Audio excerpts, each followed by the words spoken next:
बोले श्री भाई जी महाराज की जय। पूज्य श्री राधा बाबा की जय। पूज्या मैया की जय। अपने प्यारे भैया की जय। पूज्य दादा की जय। भक्तवत्सल भगवान की जय। हरि बोल। बड़े सौभाग्य का क्षण है कि आज भी हमें सत्संग और कीर्तन का परम लाभ प्राप्त हो रहा है।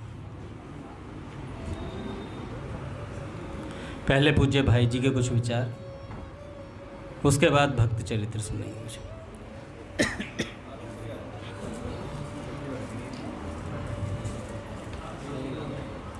पूज्य भाई जी कहते हैं, शीघ्र चेतो, जल्दी दौड़ो इस माया के धधकते हुए दावानल से, बाहर निकलो। देखो अग्नि की प्रलयंकारी लाल लाल लपटें लपक लपक कर जगत को धड़ाधड़ ग्रस रही हैं। प्रचंड धुएं से सभी दिशाएं छा गई हैं। वह मरा, दूसरा भी मरा, तीसरा गया, अब तेरी बारी है। परंतु हाय, तुम मूर्ख की तरह किम कर्तव्य विमूढ़ होकर पड़े हो। अरे अब की तुम्हारी बारी आती है। यदि बचना चाहते हो तो तुरंत सबका मोह छोड़कर बाहर निकल पड़ो। देखो वह देखो, उस छलकते हुए अमृत समुद्र के किनारे विशाल जहाज ठहराए उसका कृपालु कप्तान बार बार सीटी बजा बजा कर सबको बुला रहा है। जिसने उसकी पुकार सुनकर उसकी ओर ध्यान दिया, वह विश्वव्यापी अग्नि से बचकर दुख सागर से तुरंत तर गया। इसी तरह तुम भी तर जाओगे। अरे निर्भय हो जाओगे, अमर हो जाओगे। जाओ जाओ, शीघ्रता करो, अन्यथा जलते हो, बार बार जलोगे। चेतो, शीघ्र चेतो। भाई जी कहते हैं कि गरुड़ पुराण में आता है, हे मनुष्य, प्रदीप्त पाप अग्नि को देखकर भय न करो। गोविंद नाम रूपी मेघों के जल बिंदुओं से इसका नाश हो जाएगा। पापों से छूटकर परमात्मा के परम पद को प्राप्त करने के लिए शास्त्रों में अनेक उपाय बताए हैं।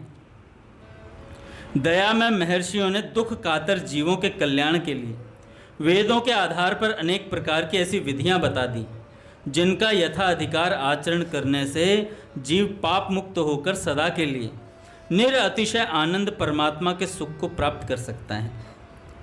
परंतु इस समय कलयुग है, जीवन की अवधि छोटी है, मनुष्यों की आयु प्रतिदिन घट रही है, आध्यात्मिक, आधि भौतिक और आधि दैविक तापों की वृद्धि हो रही है और भोगों की प्रबल लालसा ने प्रायः सभी को विवश बना रखा है। कामनाओं के अशेष कलंक से बुद्धि पर कालिमा छा गई है। परिवार, कुटुंब, जाति या देश के नाम पर होने वाली विविध भांति की मोहमयी क्रियाओं के तीव्र धारा प्रवाह में जगत बह रहा है और देश और उन्नति के नाम पर धर्म, अहिंसा, सत्य और मनुष्यत्व तक का विसर्जन किया जा रहा है। सारे जगत में कुवासना में कुप्रवृत्तियां तांडव नृत्य कर रही हैं। शास्त्रों के कथन अनुसार युग प्रभाव से या हमारे दुर्भाग्य दोष से धर्म का एक पाद भी इस समय केवल नाम मात्र को है। आजकल के जीव धर्मानुमोदित सुख से सुखी होना नहीं चाहते।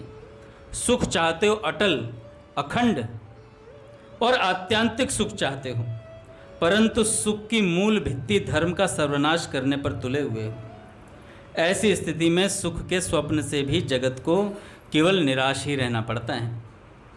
हमारी इस दुर्दशा को महापुरुषों ने पहले से जान लिया था। वे जानते थे इनका बस की कुछ नहीं है,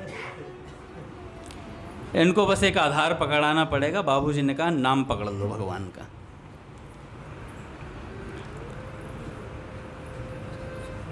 सहज ही में ये काम में लाया जा सकता है। महापुरुषों ने देख लिया और इसका महान फल होता है, जो पूर्व काल में बड़े बड़े यज्ञ तप से भी नहीं हो पाता। वह है श्री हरिनाम का जप, कीर्तन और स्मरण। वेदांत दर्शन के निर्माता भगवान व्यास देव रचित भागवत में ज्ञानी श्रेष्ठ सुखदेव जी महाराज शीघ्र ही मृत्यु को आलिंगन करने के लिए तैयार बैठे हुए राजा परीक्षित से पुकार कर कह रहे हैं कि कलिर दोष निधे राजन हस्ती एको महान गुणा कीर्तना देव कृष्ण से मुक्त संग परम ब्रजित। हे राजन, इन दोषों से भरे हुए कलयुग में एक महान गुण यह है कि केवल कृष्ण नाम के कीर्तन से काम हो जाता है। पट खुलेंगे महाराज।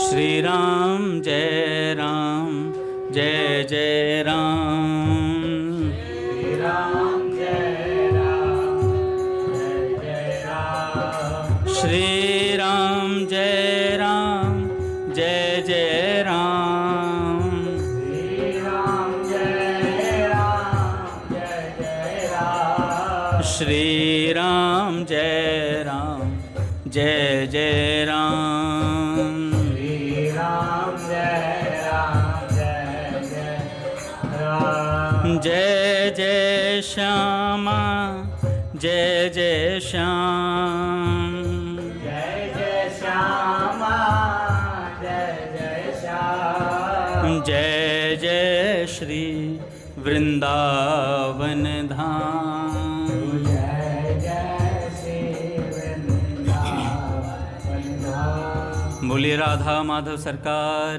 की जय, गुरुदेव भगवान की जय।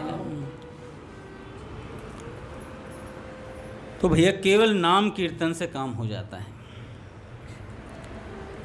सतयुग में ध्यान से, त्रेता में यज्ञों से, द्वापर में परिचर्या से जो पद प्राप्त होता था वही कलयुग में केवल हरिनाम काम कर देता है उसकी जगह। इसलिए 400 वर्ष पूर्व बंगाल के नवद्वीप नामक स्थान में प्रेमावतार श्री चैतन्य महाप्रभु ने अवतीर्ण होकर मुक्त कंठ से इस बात की घोषणा की थी, भय न करो, सबसे बड़ा प्रायश्चित और परमात्मा के प्रेम संपादन का परमो उत्तम साधन श्री हरिनाम है। सबसे बड़ा प्रायश्चित।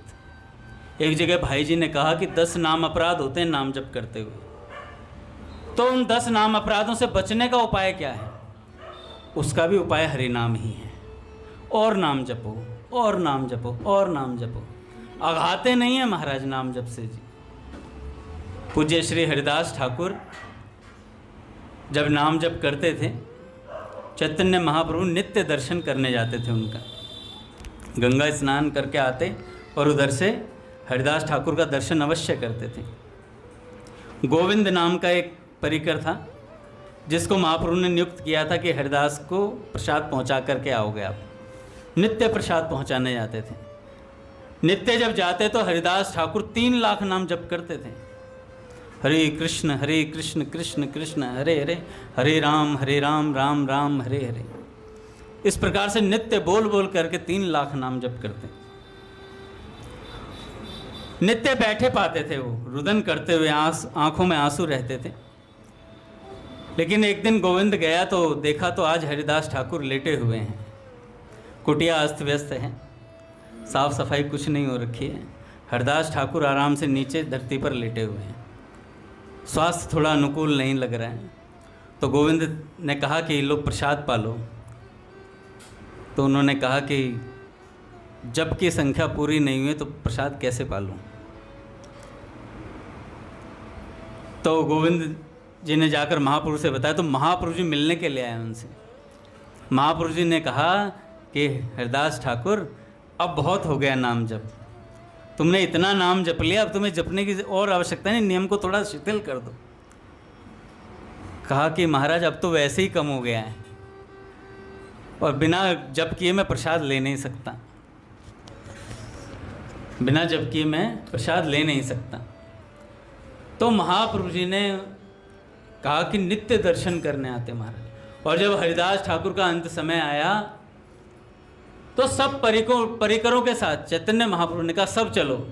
हरिदास ठाकुर को गोद में लेकर कीर्तन करा महाप्रभु जी ने और सब परिकरों से कहा आज नाम कीर्तन करो इनके लिए। ऐसा नाम जपा महाराज। अघाते ही नहीं थे, मन उचटता ही नहीं था किसी भी वस्तु से। भगवान नाम से कभी मन उचट सकता है क्या? या भगवत वार्ता से कभी मन उचट सकता है? नहीं उचट सकता। जिसका मन एक बार लग गया फिर वो लग ही गया। और ये हम नहीं लग गए हैं, हमारे ऊपर ठाकुर लग गया है। भगवान ने हमें पकड़ लिया है, हमारी पकड़ तो बहुत ढीली है।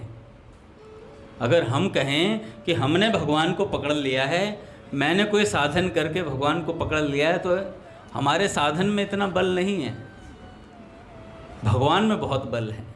भगवान जानते हैं इसकी पकड़ ढीली हो सकती है, पर मैं नहीं छूटने दूंगा। मेरे जाल में ये फंस गया, अब तो इसे निकाल कर ही छोड़ूंगा, अब ये निकल कर ही जाएगा। दो रास्ते हैं, एक है बाईपास का, एक है बाजार में से होके जाने का। तो जो सन्यासी महात्मा साधु लोग होते हैं वो बाईपास से जाते हैं, वो बाजार में नहीं आते हैं, वो बाईपास से होके जाते हैं, सीधे सीधे जंगल का रास्ता पकड़ा, उधर से निकल गए, शहर में प्रवेश नहीं करते हैं। जो गृहस्थ व्यक्ति होता है वो बीच बाजार में से जाता है, और बीच बाजार में उसे बहुत अड़चनें आती हैं। गाड़ी खड़ी है, ट्रैफिक बहुत है, कभी इधर मुड़ेगा, कभी इधर मुड़ेगा, कभी रास्ता बंद ही मिलेगा, करे तो करे क्या। वो रहता है भगवत कृपा के भरोसे, नाम पकड़ लेता है, भगवान की लीलाओं के चिंतन को पकड़ लेता है और मस्त रहता है। पूज्य महाराज जी कहते हैं, साधक इतना मस्त हो जाता है भगवान के नाम और लीलाओं में, एक हाथी को अगर शराब पिला दी जाए ना, ऐसे मज़े में रहता वो, ऐसा नशा रहता है उस पर, भगवान को पाने का मज़े में रहता है। फिर भगवान देखते हैं, अरे यार ये तो बीच रोड से जा रहा है और ऊपर से नशा कर रखा है मेरे नाम का, कौन संभालेगा इसे। तब भगवान ऊपर से कृपा डोरी लटकाते हैं और यूँ फंसा लेते हैं कांटा। जैसे ही रास्ते में कोई चीज़ आती है उठाते हैं ऊपर, निकल जाने दे, अगले आगे रख देते हैं। ऐसे कर करके भगवान निकाल देते हैं। पर भरोसा होना चाहिए। भगवत कृपा का क्या था बाबूजी ने कहा, अटूट विश्वास, भगवत कृपा पर अटूट विश्वास और भगवान नाम का अनन्य आश्रय है, और सब में भगवान को देखना। तीन बाबूजी की अतुल संपत्ति। बाबूजी ने एक प्रवचन में कहा कि भगवान नाम से भी ऊंची वस्तु है भगवत कृपा। हो सकता है अंत समय में आपकी जिह्वा पर लकवा मार जाए, आप नाम ना जप पाएं, पर अगर आपके मन में यह विश्वास है कि मैं भगवान की कृपा से भगवान मुझे अवश्य दर्शन देंगे और मुझे लेकर के जाएंगे, तो आप अचेतन अवस्था में भी आपके भीतर यह विश्वास रहेगा। बोली तो नहीं पा रहे हैं आप, जीभ पे तो लकवा मारा हुआ है, पर मन कह रहा है भगवान आएंगे, भगवान मुझे लेकर जाएंगे। तो बाबूजी ने कहा, इस कृपा पर विश्वास बनाइए, भगवान की कृपा पर विश्वास बनाइए, फिर देखो कैसा अद्भुत काम होता है। पूज्य भैया परसों ही कह रहे थे, कोई आया हुआ था रात्रि में यहाँ पर, पूज्य भैया ने कहा कि हम साधन के बल पर भगवान को नहीं पाएंगे, ये साधन भी उनकी कृपा से हो रहा है, इस बल पर पाएंगे। ये साधन भी उनकी कृपा से हो रहा है, इस बल पर हम भगवान को पाएंगे। उनके होकर के नाम जपना है। स्वामी जी ने कहा ना, स्वामी राम सुखदास जी महाराज ने कहा, भगवान का होकर के नाम जपो। हो ही राम को नाम जपी, तुलसी तज कुसमाज। कुसंग का त्याग करके राम जी का हो करके फिर नाम जपेंगे।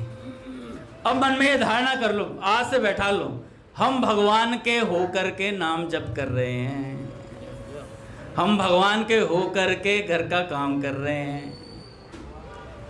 ये बात इतनी जल्दी बैठेगी नहीं, अभ्यास में तो लानी पड़ेगी।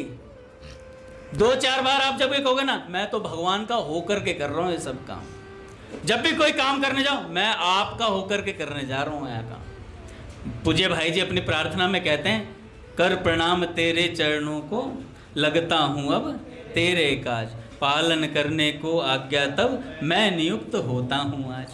आपकी आज्ञा पालन करने के लिए मैं सब काम कर रहा हूँ नाथ। तो धीरे धीरे फिर ये बात हमारे जहन में बैठ जाएगी, हृदय में बैठ जाएगी। जैसे हमारे हृदय में बैठा हुआ है कि हमें सुबह स्नान करना ही करना है, हमें सुबह स्नान करना है, स्नान करके ही कोई काम किया जाता है। अभ्यास में आ गया ना, आदत पड़ गई, आदत पड़ गई, स्वभाव में आगे नहाना है। ऐसे ही जब तक भजन स्वभाव में ना आ जाए तब तक इसका अभ्यास करना है। जिस दिन स्वभाव में आ जाएगा उसके बाद तो मजा ही मजा है, फिर करना नहीं पड़ता, फिर होता है। ना प्रयास करने की आवश्यकता पड़ती है, सब कुछ अपने आप होता है। इसलिए महाप्रभु जी ने कहा कि सबसे परम उत्तम साधन है श्री हरि नाम। संसार वासना का परित्याग कर दृढ़ विश्वास के साथ इसी में लग जाओ और अपना उद्धार कर लो। उन्होंने केवल ऐसा कहा ही नहीं, बल्कि स्वयं लोगों के घरों पर जा जा करके अपने परम भागवत साथियों को भेज भेज कर येन केन प्रकारेण लोगों को हरिनाम में लगाया। जगाई मघाई सरीखे प्रसिद्ध पातकी हरिनाम के परायण हो गए। पूज्य भैया आगे हरि बोल। श्री राम जय जय राम, श्री राम जय राम। प्राण हमारे की नैनन तारे की बंसी वारे की कृपामयी सरकार की करुणामयी सरकार की बोल बरसाने वाली की जय जय हो। कैसे हैं आप सभी लोग?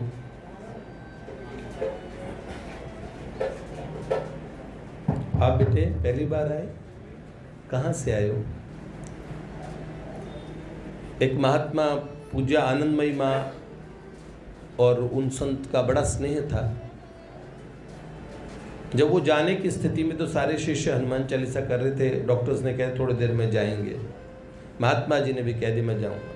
पूज्य आनंदमयी माँ ने कहा आप हनुमान चालीसा करो, मेरे को पूज्य बाबा से बात करनी है। और जैसे ही माँ अंदर बात करने गई 15 मिनट में माँ बाहर आ गई। माँ ने कहा अभी बाबा रुकेंगे कई साल, अभी आप लोग तो जो स्वास्थ्य सारा डॉक्टर्स ने जवाब दे दिया था वो सारा स्वास्थ्य सही हो गया थोड़ी देर में। तो एक बात, दूसरा एक संत को ये आश्वासन कहीं मिला कि आप इतने वर्ष जिएंगे। अब इसके पीछे बड़ा रहस्य है। और जो जाने की आयु और उसके बीच उसके परिमाण में अंतर रहा। अगर महात्मा अपनी आयु किसी को न दे दे। अब पूज्य स्वामी जी महाराज की एक घटना बताता हूँ। हमारे परम सम्मान्य हैं श्री नारायण जी अजीत सरिया जी, गीता प्रेस जैसी महान संस्था के माननीय ट्रस्टी हैं। परिवार भगवदीय। उनके पूज्य पिताजी की बड़ी सुंदर घटनाएं हैं। हमारे पूज्य श्री मोहता जी पिताजी के साथ में अजीत सरिया जी के पिताजी बैठे थे गीता भवन में। उस समय एक घटना घटी। वो बहुत भगवान का बड़ा भजन करते थे और सत्संग चल रहा था स्वामी जी का। उसी समय उन्होंने पिताजी को कहा देखो देखो क्या दृश्य है, कीर्तन में महादेव नृत्य कर रहे हैं, संकीर्तन चल रहा है भगवान का। और देखो सेठ जयदयाल गोयनका जी प्रकट हो गए, बोले जा रहे हैं वो। और फिर उन्होंने कहा सेठ जी स्वामी जी महाराज से कह रहे हैं कि आपके द्वारा इतना सुंदर भव्य कार्य चल रहा है इस समय, जीव मात्र भगवान से सीधे सीधे कैसे जुड़े। बहुत कॉम्प्लिकेटेड तरीके से नहीं, बहुत कॉम्प्लेक्स नहीं बनाया, बड़ा अच्छे तरीके से, इसे सरलतम तरीके से आप कैसे जीव का कल्याण हो जाए, मानव मात्र का कल्याण हो जाए।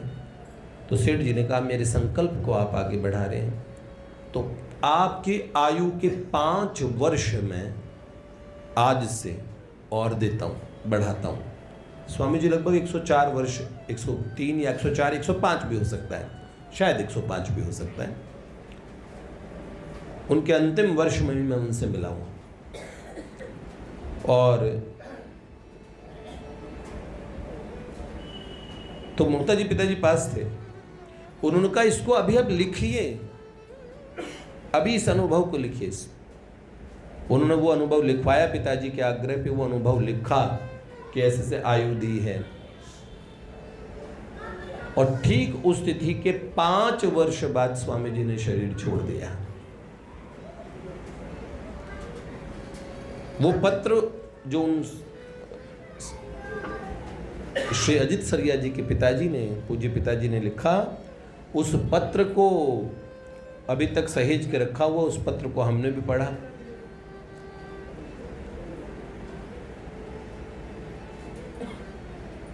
एक संत मुझे बता रहे थे कि पूज्य भाई जी ने इतने वर्ष बताए थे कि इस ऐसा कुछ, तो उनका वो बड़े दुखी हो गए भाई जी के जाने पे। आप समझ नहीं सकते, महात्माओं की आयु भी बड़ी फ्लेक्सिबल होती है, उसकी लीला भी समझना बड़ा मुश्किल काम होता है। लेकिन अपनी भीतर की वाणी को लेके, ये बात मैंने बहुत पूर्व में निवेदित कर दी, यहीं सत्संग के बीच बैठे आप सब लोग सबूत हैं। मुझसे जितने लोगों ने पूछा, मैंने कहा बाबा रुकेंगे, नहीं जाएंगे। यहाँ तक कि मैंने वो क्लिप्स भी सबसे हटवा। तो संसारी व्यक्ति बड़ा भोला भाला ही होता है, तो वो क्या कहेगा, संत ने बात कही, जा क्यों नहीं रहे? तो उससे ऐसी मूर्खता कि वो महापुरुष के जाने की कामना करेगा, उसके उनके रहने की कामना नहीं करेगा। तो इसीलिए मैंने कहा ये किस कोई अपराध के भागी न बन जाए, इसलिए इस घटना इतनी बड़ी क्लिप्स, इतना बड़ा अंश काट के, तो हमारे दयालु हैं। अरे शंकराचार्य, जगत गुरु शंकराचार्य भगवान, आदि जगत गुरु शंकराचार्य भगवान, आयु कितनी थी? 16 वर्ष की आयु मिली थी बस उन्हें। वेदव्यास भगवान ने कहा आज से 16 वर्ष और देता हूं, 32 हो गई। तो पुरानी भविष्यवाणियां गलत साबित हो गई क्या? नहीं, बहुत अलग। जिस राज्य में भक्तों का रहना होता है, इसलिए ये आयु है ना, ये फ्लेक्सिबल है, समझ लो। भगवान और भक्त की प्रेम भरी लीलाओं को देखो। पूज्य प्राची जी ने अपने मुंह से बोल दिया, बार बार बोला, तब भी हमें कहा कि नहीं ऐसा नहीं करोगे, तुम तो अच्छी से बात कर रहे हो, नहीं जाओगी। लेकिन वो उन्होंने बड़े स्ट्रांगली बार बार कह दिया, बहुत अच्छा मुहूर्त है, दुर्गाष्टमी सुबह 4:35 पे हम चले जाएंगे, इससे बढ़िया मुहूर्त कोई नहीं है। तो तुक्का नहीं हुआ, 4:35 पे ही चली गई। तो ऐसा भी होता है, आप समझ रहे ना। पूज्य स्वामी जी महाराज की घटना बताई।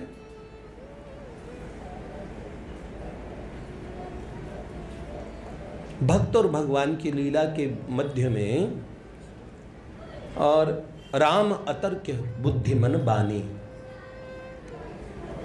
गाऊं राम कृष्ण नहीं पाऊं भक्ति दाव। इसलिए भक्तों के विषय में कुछ कह नहीं सकते, आप समझ रहे हैं। भक्त वत्सल भगवान की। तो पूज्य बाबा का आज रुकना उनके सभी साधकों के मध्य में समारोह के रूप में हुआ है, समारोह। माँ बड़ी भावुक थी, रोने लगी थी उनका जब मेरे पास क्लिप आया। प्रहलाद जी ने सुनाया मुझे, इनके पास था, तो प्रहलाद जी को भेजा था ना, हाँ, चेतना दीदी को। तो अरे माँ, वो बड़े दयालु हैं, और श्री ठाकुर जी को तो पता है कि इतने भक्तों के लिए, और एक संत उनके लिए उनकी जीवन मूल्य है। तो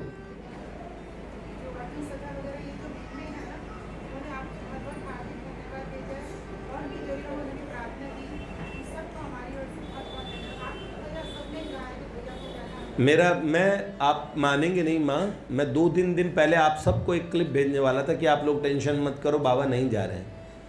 और हमारी श्री कृष्ण से बात हो गई, ऐसे मजाक में ही कुछ कह रहा था, मैंने कहा हमारी बात हो गई, बाबा नहीं जा रहे। फिर भी मैं आपको बात कहता हूँ कि संसार की लीला बड़ी अनोखी है।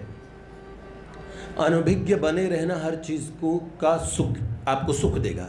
जब बहुत ज़्यादा विज्ञ बन जाएंगे, सुविज्ञ बन जाएंगे, जान जाएंगे, उसके बाद बहुत तकलीफ होगी। एक बार मैं कुछ मुझे पता लगी और वो बातें घटित हो गई, तो उस पीरियड के बीच का मेरा समय बहुत खराब निकला, मैं बहुत दुखी रहा। एक दिन मैंने सुबह कहा कि इनका एक्सीडेंट होगा, सुबह से मेरा ब्लड प्रेशर लो। पिताजी ने कहा भैया आप भी कैसे कैसे विचार करते हो, वृंदावन प्रभु वगैरह, और मुझे ये सब लोग कहे आपकी तो, और ब्लड प्रेशर मेरा ऊपर का लगभग 85-86 और नीचे का वो 60 से भी नीचे। मैं उठो ही ना पूरे दिन। मैंने कहा देखो वो जो बालक है उनकी बहन तो चली गई, अब वो बालक भी इकलौता है, वो गाड़ी से गया है और उसका एक्सीडेंट होगा और पूरे दिन मुझे ऐसे दिख रहे शीशे टूट रहे हैं, उस बालक पे गिर रहे हैं। और कोई पिताजी ने बोला उनके साथ गाड़ी में सुबह चला जाएगा तो सुविधा से चला जाएगा, क्या बस या ट्रेन से जाएगा, आराम से निकल जाएगा। तो वो गीता भवन से निकला और मुझे सुबह से टेंशन। फिर शाम को पिताजी ने फ़ोन कराया तो उससे बोला हम कहीं रुके थे मुजफ्फरनगर में और फिर अब हम मेरठ की तरफ पहुंच रहे हैं, कोई चिंता की बात नहीं, पर मेरा बीपी सही ना हो। पिताजी ने कहा अब सब ठीक ही तो है, सब बस पहुंचने वाले घर पे। तो भैया फिर उसके बाद में लगभग 1.5-2 घंटे बाद फ़ोन आया कि भैया मेरठ में हमारी गाड़ी का एक्सीडेंट हुआ, सारे शीशे टूट के मुझ में आ गिरे। मैं कहा तू ठीक है? उसने बोला मैं बिल्कुल ठीक हूँ, मेरा ब्लड प्रेशर तो एकदम सही हो गया। मैंने कहा भोजन लाओ, भोजन करूँगा, सब चीज़। तो खैर एक्सीडेंट की खबर सुन के आप खुश हो गए, जब तक नहीं हुआ तब तक। अरे मैंने कहा एक्सीडेंट तो जो पता नहीं होनी थी क्या था, लेकिन कुछ नहीं बिगड़ा, इसकी मेरे को बड़ी प्रसन्नता है। तो मैं ऐसे जीवन में बहुत सारी बातें हुई है। एक बार चैतन्य प्रभु ने मुझे किसी का भेजे, मैंने उनके हाथ के कुछ वो मंगाए और मंगाने के बाद में मैंने देखा, मैंने कहा बेटा इनकी तो आयु पूरी हो गई है, तो स्वस्थ हो गए भैया, इनको तो हम डिस्चार्ज करा रहे हैं। पर मैंने कहा बेटा इनकी आयु यहाँ से समापन मतलब अंतिम छोर पे है। एकदम यंग बच्चा, कोई बूढ़ा आदमी नहीं, 18, 19, 20 साल का बच्चा होगा, मुश्किल से 21 का होगा। और जैसे ये डिस्चार्ज रिपोर्ट बना रहे हैं वो बाथरूम में जाके बेहोश हो गए। और उसके बाद में तो आप समझ रहे हैं, अगर कुछ भगवान से पहले मांगना, भगवान हमें कुछ पता ना हो, एक तो भविष्य के बारे में कुछ पता, तो मैंने सबसे पहले त्याग इस चीज़ का किया कि ना कुछ पूछूंगा, ना कुछ पता करूंगा। जब कोई मुझे अपने कुछ सामुद्रिक लक्षणों से कुछ जानने के लिए देते हैं तो मैं पूछता बताऊँ जॉब के बारे में पूछना है, तो मैं ये नहीं पता करता इसकी हारी बीमारी दिक्कत क्या होगी, क्या क्यों पता करूँ। जब तक है हम खुशी रहेंगे। अगर आपको पता लग जाएगा भैया अगले सैटरडे को चले जाएंगे, तो ये जो अगले सैटरडे तक का समय है वो आपके लिए क्या जीवन बन जाएगा। इसीलिए एक चीज़ मैंने पता कि वो व्यक्ति सदा दुखी रहेगा। दूसरे का मन नहीं पता करो, सभी प्यारे लगेंगे। मन पता लग गया तो प्यारे भी आपको गड़बड़ लगने लगेंगे, निभा नहीं पाओगे किसी से, क्योंकि मनुष्य का मन है सेकंड के 100वें हिस्से में अपने सगे माँ बाप को भी धता बता देता है। आप समझ रहे, ऐसी निष्ठा जो स्वप्न में भी कुछ और विचार ना आए, ऐसे प्रेमियों का अभाव है भैया। तो ऐसे सारे ही प्रेमी हैं, बाहरी व्यवहार तो दूसरे को, तो उसको अवसर दीजिए। मन तो सेकंड के 100वें हिस्से में कितनी चीज़ें बदल देता है। इसीलिए ये सब बातें, ना कोई और घोषणा, ना कोई चीज़, इससे थोड़ा सा पहले पूर्व में हमने परहेज कर लिया और इस विषय में ना हम कुछ पता करना चाहते, ना कुछ जानना चाहते। भगवान से कहते हैं हाँ भैया अगर कोई बीमार है भैया भगवान से प्रार्थना करते हैं, हाँ सही प्रार्थना करेंगे हम भी आपके साथ। अगर आप कुछ हो गया तो हम भी आपके साथ रो लेंगे बैठ के थोड़ा सा। पर ये बात है, मुझे पता है कि श्री कृष्ण के होके गए हैं, और अगर चले गए और उससे पहले हुए नहीं तो उन्हें बना दो श्री कृष्ण का जाते हुए। हाँ ये बता रहे थे ना, एक मजाक कर रहे थे, ले हो गई सिखणी, ऐसे कुछ करके बोलते थे क्या है, किसने बोला था, घर गदर। हाँ तो ऐसे क्या करते हैं अपने लोग, क्या करते हैं, तुलसी माला वगैरह लगा के तुलसी काष्ठ की लकड़ी लगा देते हैं अंतिम संस्कार में, बाबा कहते थे। तो शास्त्र में जिस जिन वस्तु का महात्म्य है, कीर्तन करो सब करो, यमदूत नहीं आएंगे। आप बना दो अपनों को, भगवान का बना दो। सही है ना ये। तो इसीलिए बहुत सुंदर बात मैंने दादा से कहा था कि दादा ये बहुत अच्छी घटना होगी, भगवान इतने भक्तों की और प्रार्थना और अनसुनी नहीं करेंगे, ये 100% है कि बाबा रुकने वाले हैं। और मेरे को कोई 0.1% भी ये नहीं था। मुझे पता है कि महा एक व्यक्ति की किसी की मूर्खता होगी जो ये सोच ले, अगर महापुरुष कहीं कभी कहे ना, तो जैसे मिलत एक दारुण दुख दे ही बिछुरत एक प्राण हर ले।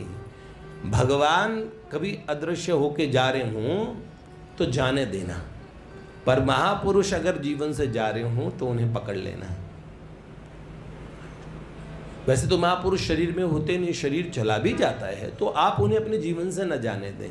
भाई जी कहीं गए थोड़ी हैं, परम पूज्य बाबा कहीं गए थोड़ी हैं। महापुरुषों का जाने देना सब, महापुरुष बने ही है शरीर से बाहर निकल के, शरीर से अतीत होके महापुरुष बने हैं ना। तो आप समझ रहे हैं, जो देहाध्यास में रहते हों तो वहाँ से तो मुश्किल, देहाध्यास में दिखते हैं, महापुरुष भी दिखते हैं। अरे घुटने में दर्द हो रहा भाई, बहुत तेज दर्द हो रहा है। अरे आप तो देह से परे हो, आप समझ रहे हो। भगवान आदि जगत गुरु शंकराचार्य जी, उनके पीछे कुत्ते किसी ने भगा दिए और वो दौड़े बड़ी तेजी से। भगवान शिवावतार थे, क्या लीला कर रहे थे, दौड़े। बड़े बड़े तांत्रिक उनसे युद्ध न कर पाए, उनके दिग्दिगंत में उन्होंने सनातन का साम्राज्य, 4 धाम स्थापना कर दी।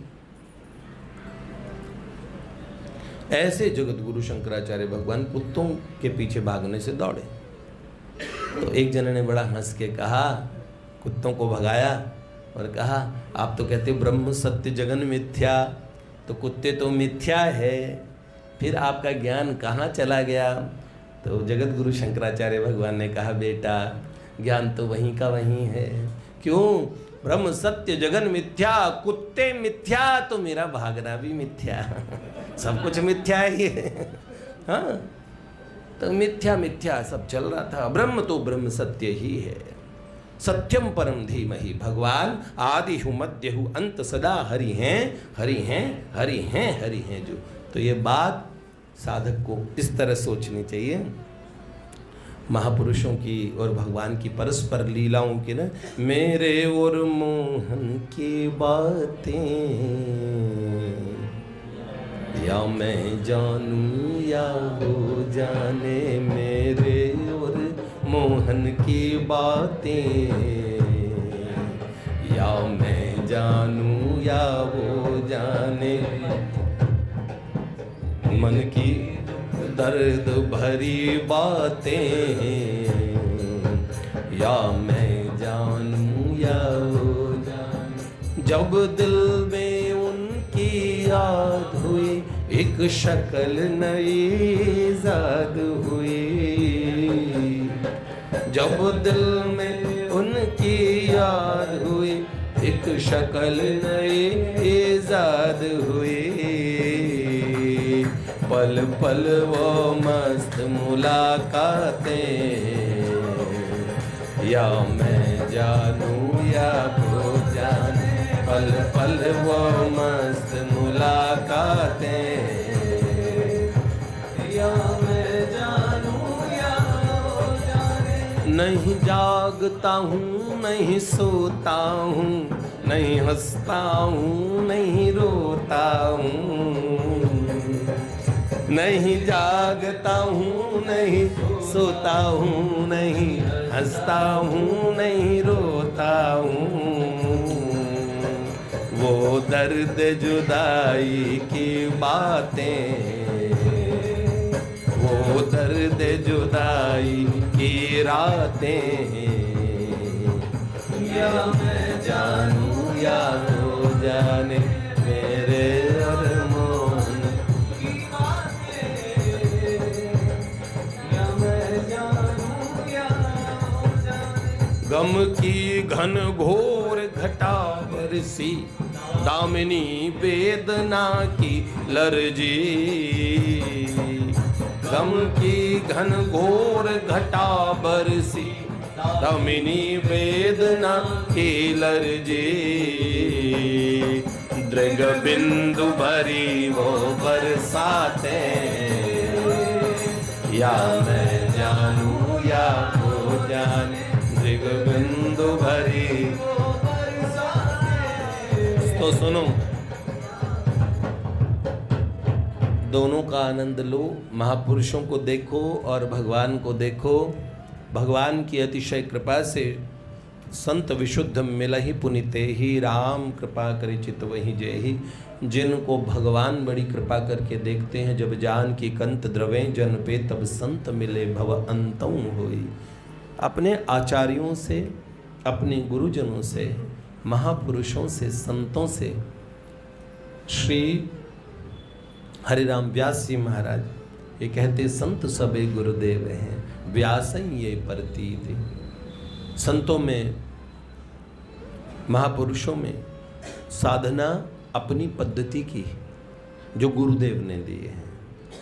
बाकी जहाँ भी महापुरुषों से भगवान की भक्ति की तरफ चलने की प्रेरणा मिले, उन्हें गुरुदेव के भाव में कि गुरुदेव का ही स्वरूप है, उन्हें प्रणाम करें, प्रणम्य है।